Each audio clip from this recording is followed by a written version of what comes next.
మాజీ ఆర్థిక మంత్రి బుగ్గన రాజేంద్రనాథ్ ప్రెస్ మీట్ నిర్వహించారు. రాజ్యాంగ ఉల్లంఘన రాజ్యాంగంలో 2003, 2004 ఆర్టికల్స్ ఏం చెప్తాయి?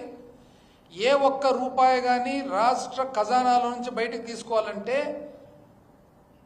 అసెంబ్లీ, ఇప్పుడు అసెంబ్లీకి అంత ప్రాముఖ్యత ఎందుకు? పార్లమెంటుకు అంత ప్రాముఖ్యత ఎందుకు? ఎన్నో బాధ్యతల్లో భాగంగా రాష్ట్రంలో దేశంలో ఉన్న ప్రతి పౌరునికి సంబంధించిన ధనము కానీ వారి శ్రేయస్సు కానీ వాళ్ళ చేతిలో పెట్టడం జరుగుతుంది 5 సంవత్సరాల కాలపరిమితి. ఈరోజు 203 ఆర్టికల్ ప్రకారము ఏదైనా కానీ ఒక డిపార్ట్మెంట్కు డబ్బులు రావాలనంటే అసెంబ్లీలో ఎమ్మెల్యేలు ఒకవేళ వాళ్ళు ఓట్ చేస్తేనే, సమ్మతం తెలిపితేనే ఇచ్చేదానికి ఉంటుంది. 204 ఆర్టికల్లో అప్రోప్రియేషన్ బడ్జెట్ సెషన్ అయిపోయిన తర్వాత చివరకు మొత్తము ఈ సంవత్సరానికి ఈ డబ్బులు పరిపాలన చేసేదానికి అవసరం అంటే రాష్ట్ర శాసనసభ ఆమోదం తెలిపిన తర్వాతనే డ్రా చేయడానికి అవకాశం ఉంటుంది. అంతవరకు ఒక్క రూపాయి కూడా డ్రా చేయడానికి అవకాశం ఉంటుంది. ఓన్లీ గవర్నర్ గారికి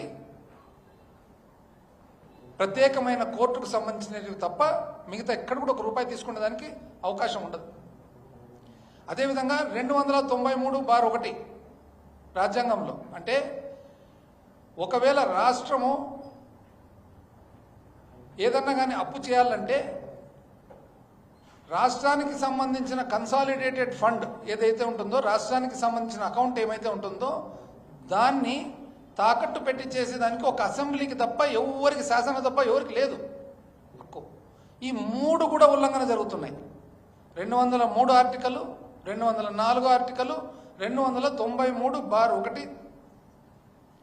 ఇంతకుముందు మద్యం మీద ఏదైతే ఆదాయం వచ్చిందో గత ప్రభుత్వంలో, మా పరిపాలనలో మద్యం మీద ఒక ప్రత్యేకమైన ఆదాయం తయారు చేసినాం. ఎట్లా తయారు చేసినాము?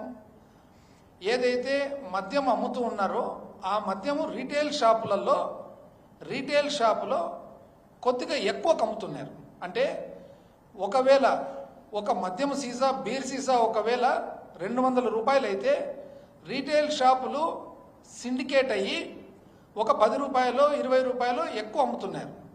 ఎప్పుడైతే రాష్ట్ర ప్రభుత్వమే రీటైల్ బిజినెస్ చేసిందో ఆ 10 రూపాయలు, 20 రూపాయలు ఏదైతే ఉందో, ఏదైతే ప్రైవేట్ వ్యక్తుల చేతికి పోతుందో, ఏదైతే అంగళ్ళు పెట్టుకున్నారో వాళ్ళ చేతికి పోయిందో ఆ డబ్బును ARET, additional retail excise tax అని చెప్పి పెట్టి ఆ డబ్బులు మాత్రమే, అంటే ఆ 10 రూపాయలు కానీ 20 రూపాయలు ఏదైతే ప్రైవేట్ వ్యక్తుల చేతికి పోతుందో ఆ డబ్బులు మాత్రం ఒక పన్ను రూపం తయారు చేసి ఆ పన్ను రూపంలో వచ్చే ఆదాయం ఏదైతే ఉందో తద్వారా ఆంధ్రప్రదేశ్ స్టేట్ బోరేజెస్ కార్పొరేషన్ వాళ్ళు అప్పు చేసి చట్టసభలో చట్టము చేసి ఈ డబ్బులు ఏదైతే అప్పు చేయడం జరుగుతుందో ఈ ఎక్స్ట్రాగా వస్తున్న పన్ను